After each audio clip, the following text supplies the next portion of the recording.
Welcome to Read Your Comics. Today I'm looking at Fatal Attractions.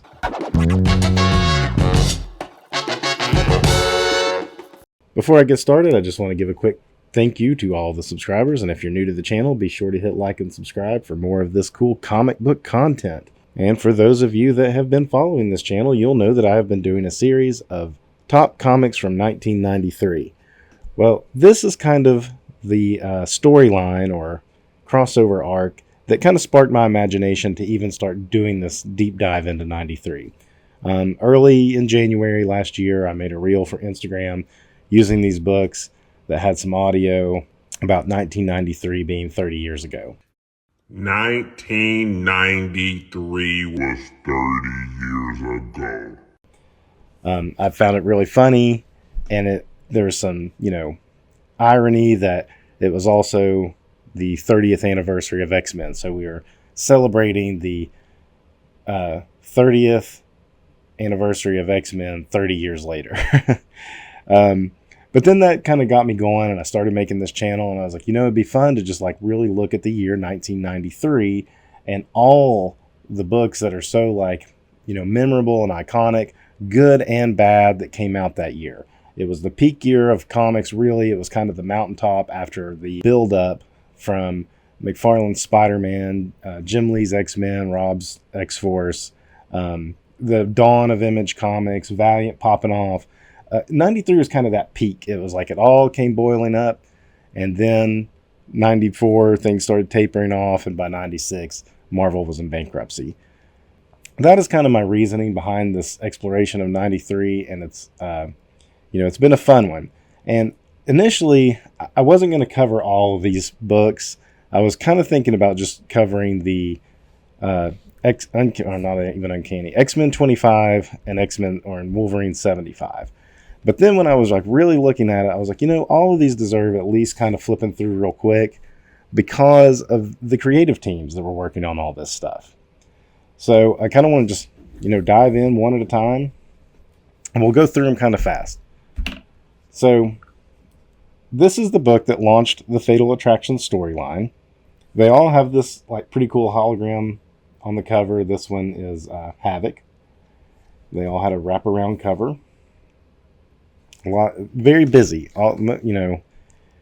These guys wanted them to be very, very busy covers, I feel like.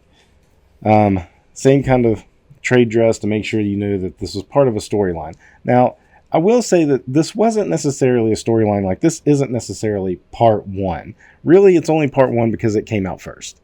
And these came out in different months. It's not like 1 month all of these dropped. It was this month was the X Factor book, and it's almost like a preamble to what's going to happen towards the climax of the issue with the main X-Men titles. This book falls at number 59 in the top 300 of the year sales. And I'm sure this gimmick cover had a lot to do with it.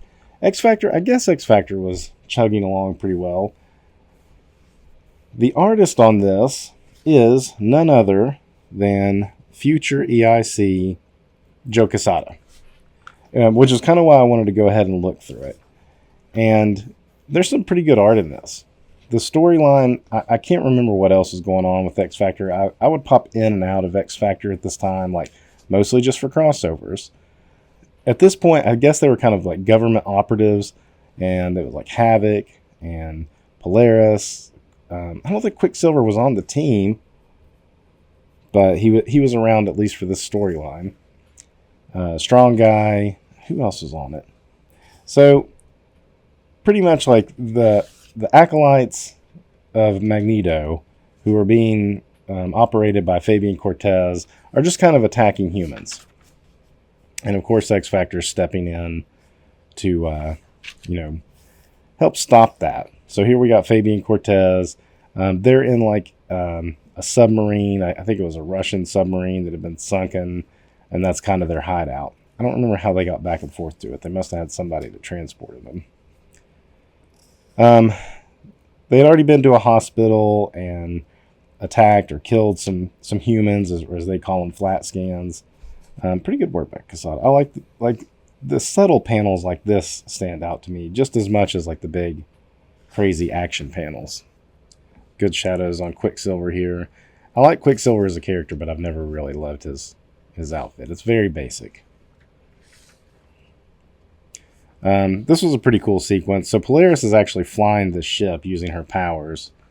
Nice little sequence here of her straining to do it, and they're kind of discussing it. And this is the first appearance of this character, Exodus. And this is it.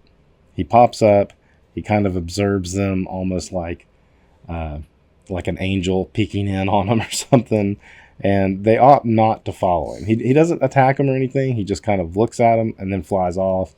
But they were already headed somewhere else, and Havoc, who's the team leader, says, no, we're not going to follow him now. We'll just, make a note to look into that later.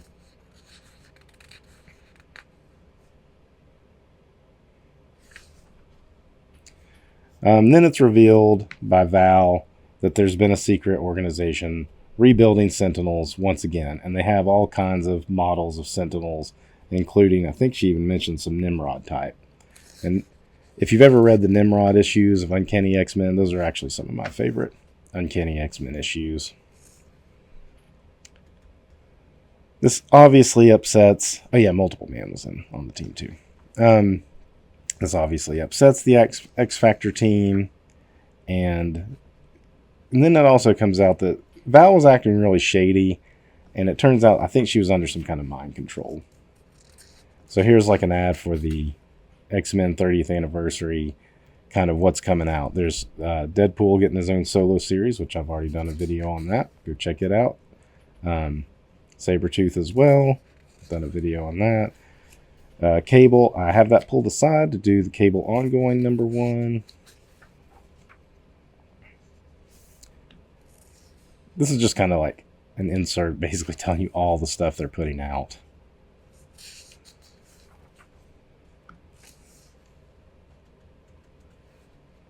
Oh, and then they're, after this is over, they have an Avengers crossover too, called Bloodlines. So it was kind of like crossover. You could see where the fans were just getting burned out on this stuff. Because, I mean, even though this isn't listed as like part 1, you have to get this. And really, other than the Exodus part in this, there's not much else that connects to the rest of the bigger picture story. I mean, a little bit of the Acolyte stuff kind of goes from issue to issue, but I don't think that you need to read this to get the stuff that happened, the big climax, the big thing that happens in this storyline. I don't think that this issue is 100% necessary. The Quesada art is definitely worth checking it out. The cool hologram on the cover.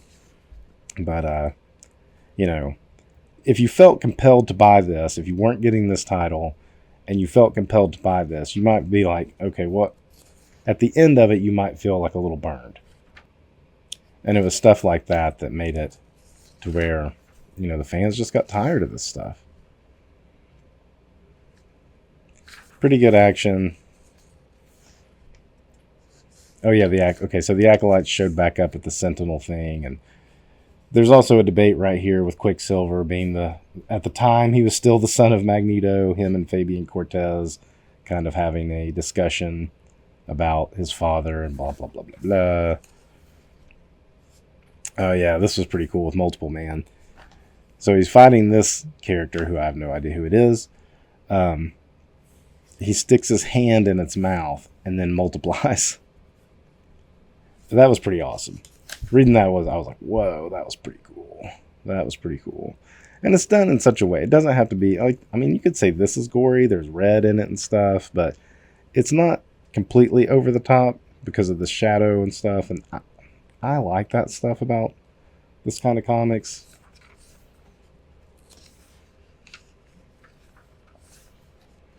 So they're still having their little philosophical debate up here. And at one point, Quicksilver almost uses the pejorative flat scans. And then they're gone, and the Sentinels are gone too. And then that's when Val snaps out of her whatever trance she's in. I think it says right there. There's a nice editor's note saying where that happened. This really looks... I mean, this stuff looks like Quesada to me. When I look at this stuff, these are pure Quesada elements.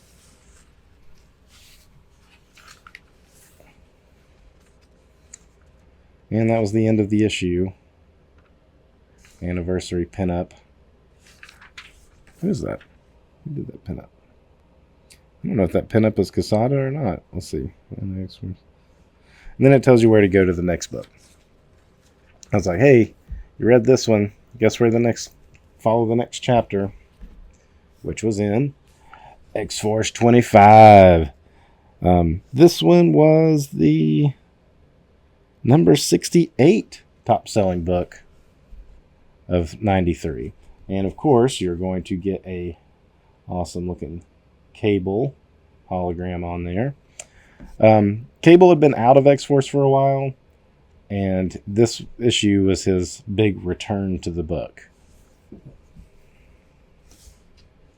I guess since Executioner's Song, he had left the team. Greg Capullo does this one. And so we're starting out again with, I think this is Magneto kind of like looking over. I like this because I don't remember all of the X-Force characters' names all the time, or at least what they looked like at the time. So it was nice to get this little, catch you up on what characters are in this. So yeah, I believe this was Magneto right here, and it's maybe revealed later. They're in their X-Factor plane. Cable's kind of stalking them. They're going back to their hideout, and somebody's been in there.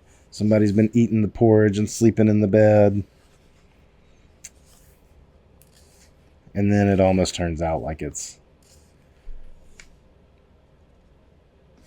was Cable. The whole time, it was Cable. Greg Capullo, awesome artist.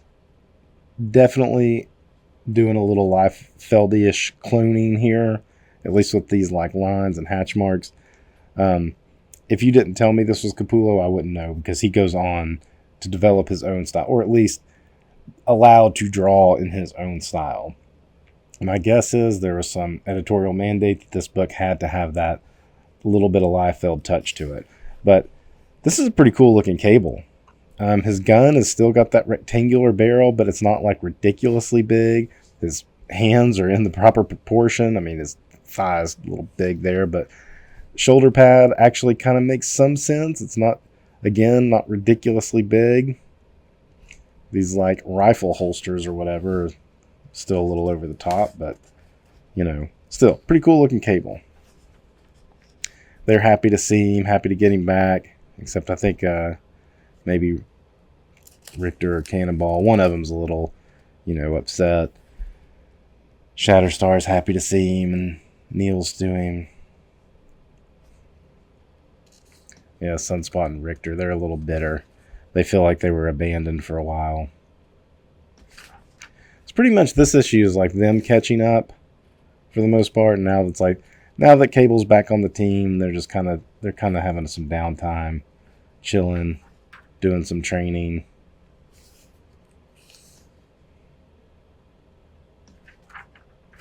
Kind of some chit-chatting. Cable doing a lot of exposition dump there. Nice action shot. So I can't remember what happened here. I think they get some kind of warning.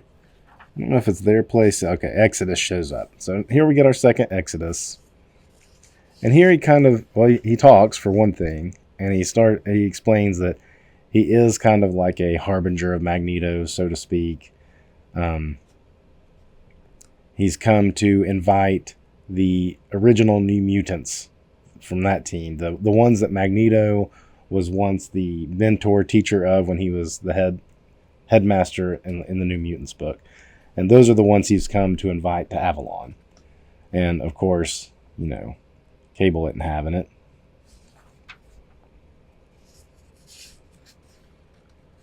And most of them aren't either. Most of them are like, no. But then at the same time, they're kind of like, well, let's go hear what he has to say. Just not necessarily to join up with him, but just so they don't have to go through this fight and everything. They just want to know what is going on. I think they agree to go. Yeah, they agree to go.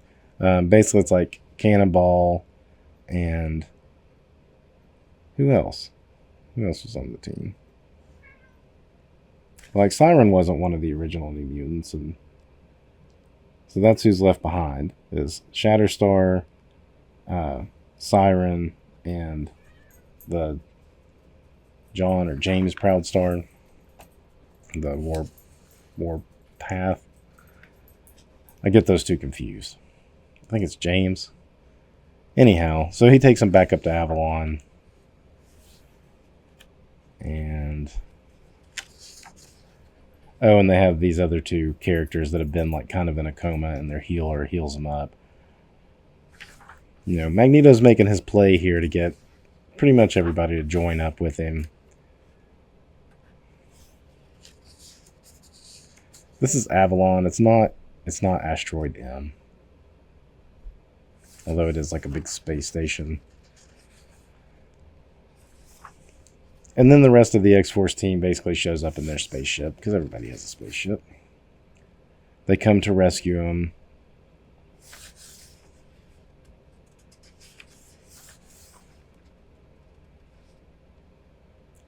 I feel like deadlines were getting to Capullo here. This is a pretty nice dynamic shot, but not quite as detailed as the beginning of the book. So maybe this yeah. So pretty cool Magneto right there. You're going to get Magneto versus Cable. I'm not sure if this is the first time it happens. Pretty awesome though when you got a guy with a metal arm and other cybernetics running through him, taking on the Master of Magnetism. And what's he going to do? He just wrecks Cable. Wrecks him. And that's pretty awesome because it's like pulling those bands, those cybernetic bands that they always show. He's like ripping them apart and exposing, I guess, whatever cyborg parts he's got underneath him. But it even like goes up into his face and leaves him pretty much for dead. So, a bigger moment happens later in this story with another major character, but this is almost like foreshadowing that. So they pack him up and they're like, oh, let's get out of here for next time. And then it's going to send us on over into Uncanny X-Men, which it doesn't even say there. So Cable returns. Oh, here's the wraparound cover. I didn't show it.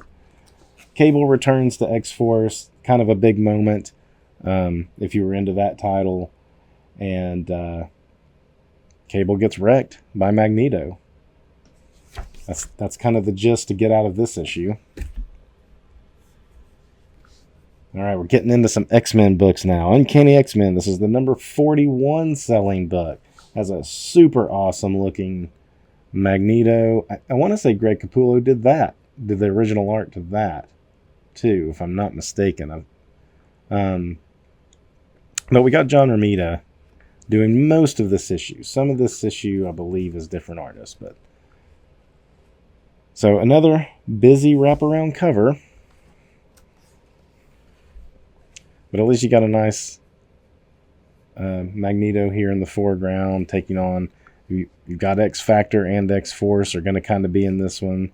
There's Kitty from Excalibur is going to be in this one. But your main X-Men team in the front. This amped up Iceman of this era too always stood out to me at this time. And I was still like, I would get on X-Men, especially for like a big event, like a crossover and stuff. Jump in and out for the Jim Lee stuff.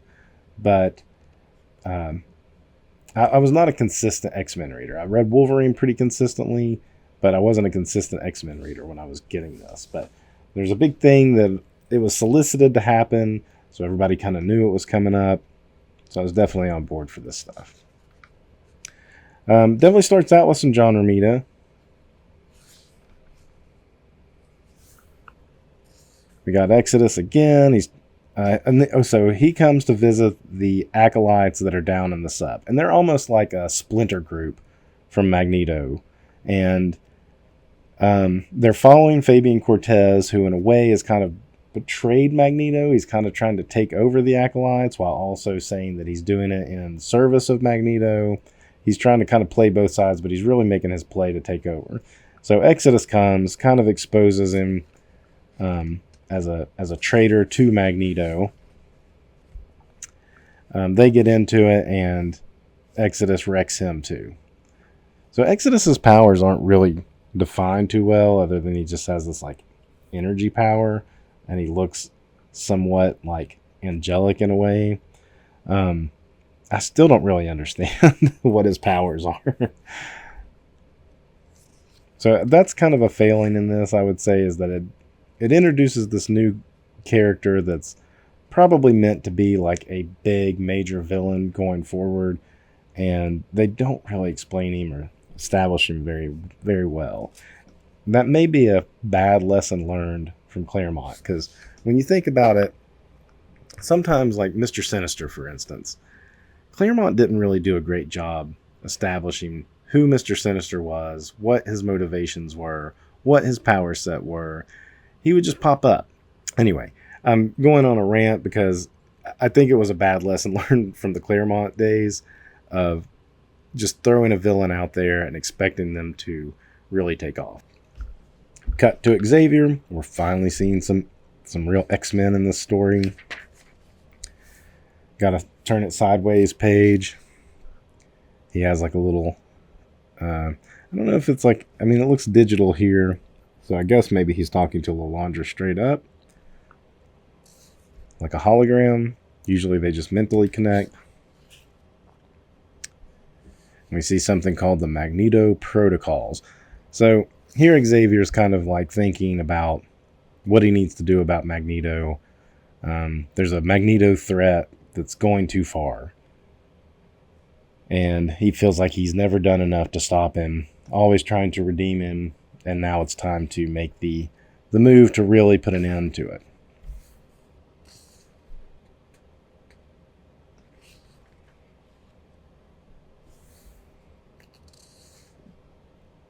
Then you get the Magneto take on it, kind of the other side of the same coin.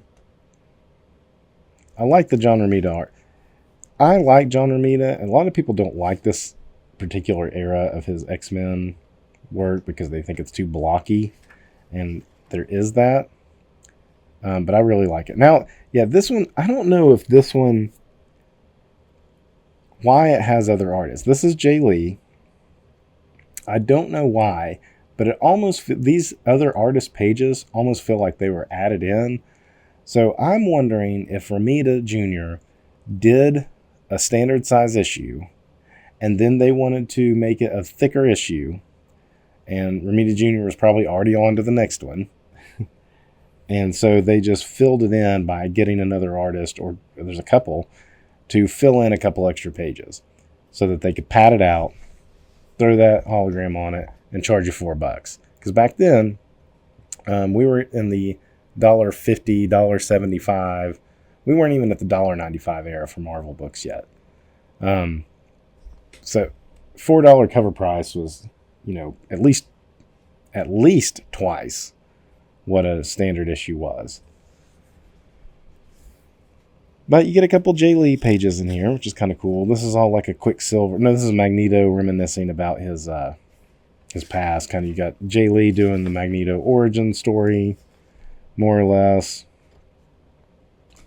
That's why I feel like it was kind of tacked on, because the pages that lead into it, you don't need this, but it does catch you up on who Magneto is and his motivations. So something that's already been well established, we're going to go ahead and retread that. But the new character, we're not really gonna talk about that. Back to Romita Jr. Got a pretty killer splash page right here. And see, he doesn't go straight Kirby Crackle. This is kind of an interesting, like, his wave forms with like little swirlies in there. I wonder how they did something like that. Maybe some white media over the inks, or scratch it off. Oh, and then we got some, I think this is Chris Somney. No, it's Chris Sprouse. Some Chris Sprouse. So this, I'm guessing this would be some early Chris Sprouse. But yeah, we go Jay Lee, back to a Romita Jr. page for one page, and now we're Chris Sprouse. But some good pages. I would have liked to have seen Chris Sprouse maybe even do like an X-Men run. That would have been pretty cool. Some fallout from Ilyana's death here. So, and this leads up to something.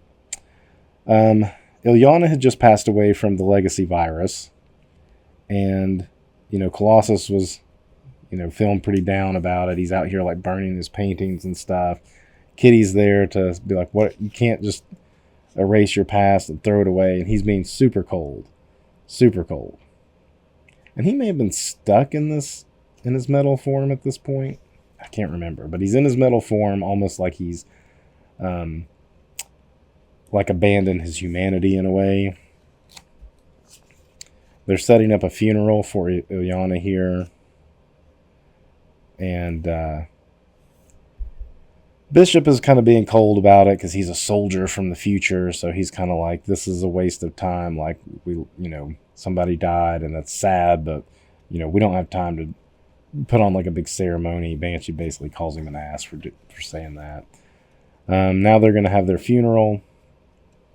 They're all gathered up in costume for the funeral because that's how you attend stuff like that. Xavier trying to show some empathy to Colossus, who isn't having it. Oh, and we're back to John Romita Jr. art. Who isn't having it, kind of gets in his face about it. Cyclops is kind of like, you're out of line, and now Magneto shows up. And this isn't Romita Jr.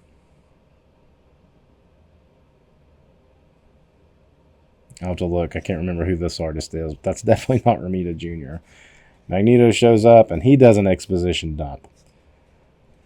This was some kind of philosophical stuff about how, nothing, Xavier's way has never worked. He even gave it a try, and now he's given up on that. It's time to just really take over. Iceman amping up right there. I like the maxed out Iceman. Of course, they all attack. His acolytes show up.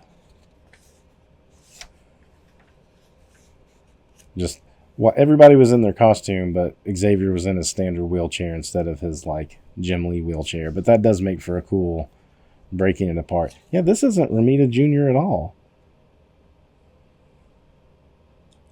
Interesting. Romita Jr. is not like a missed deadline kind of guy.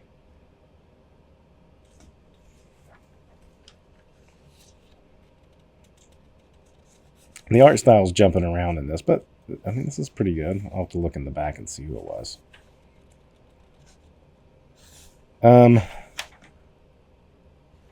Basically, they just have a big throwdown, more philosophical stuff. Storm creating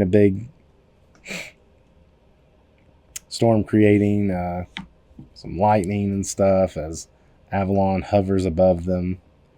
You think that would set off some NORAD radar stuff, send some fighter jets in for that massive thing over New York State. Basically, he's telling Xavier his way is done. Back to Romita Jr. and Colossus. Colossus watching on there. Let's see. We're not at the part yet. Bishop doing a pretty cool thing where he's releasing some power. He'd been storing up some power, and he releases it on Magneto.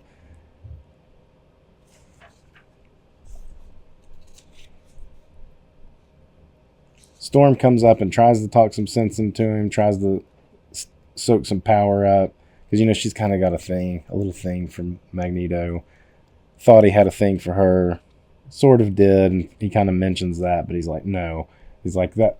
He's like more or less like that was a mere flirtatious fling. But he uses his powers and she can't absorb them.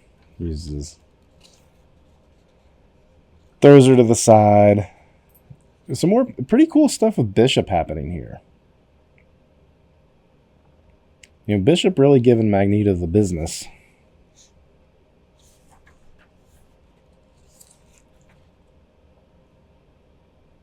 And they're going on. And you think Colossus is coming in to help. But he hits Bishop in the back. Because at this point, I think Bishop is kind of getting the drop on Magneto. And Colossus saves Magneto. And they're like, what?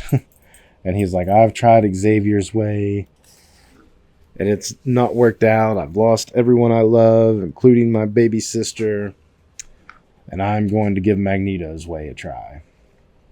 So this was kind of like the big traitor reveal, which was what Bishop was. He was kind of prophesizing a traitor. And so you were led to believe that this was it. This was the big moment. Colossus is the traitor. That was a big deal. I remember when this came out, that being like a huge deal. Everybody was like, oh my gosh, Colossus. And there were obviously people mad about it, thought it totally went against his character, which I do kind of agree with that. You know, you got to keep this stuff moving. Get another Xavier Magneto moment there. Pretty cool moment, I guess. How do their powers affect each other? That's something that's, you know, kind of always been questionable. Does he use his psychic ability to, like, somehow push back magnetic waves? You know, it's like, it doesn't make sense. You just see him here blasting away with energy flying off of him. Because Xavier's not telekinetic. He's just telepathic. You know, he doesn't make things float with his mind and stuff. So I've never quite understood when they have like these moments of Xavier. It's always Xavier. Like, I mean, I get it when he's doing with something like the Shadow King, because they're both having like a telepathy battle. But when it's like against somebody that's like using energy or waves, like magnetic waves, it doesn't really make sense. But it makes for a really cool looking panel with just little touches of color coming off of him, like it's flowing off of him. Pretty good job all around right there. Makes his last ditch to like kind of keep Magneto, but Magneto obviously gets away. He pulls Xavier up and then drops him. An Angel catches him. And then we go to X-Men 25. So at this point, we've gone through 3 issues. I think I'm going to go ahead and just make the other 3 a second video so that, you know, this one isn't too long. So until next time, read your comics.